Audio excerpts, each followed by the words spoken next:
Dari. Ojo, heel onhandig. Zoals Ojo sowieso een hele wedstrijd al onhandig opereert. Het leidt tot een penalty.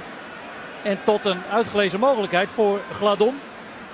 Om 3 goals in 1 helft te maken. Het enige wat het niet helemaal een puntzuivere hattrick maakt is die tegentreffer. Gladon. Oh, redding. Lamproe.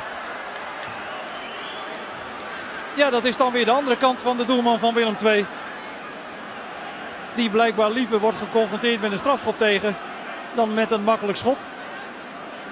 Hij is beroerd ingeschoten, de penalty. Dat moet er wel bij gezegd worden.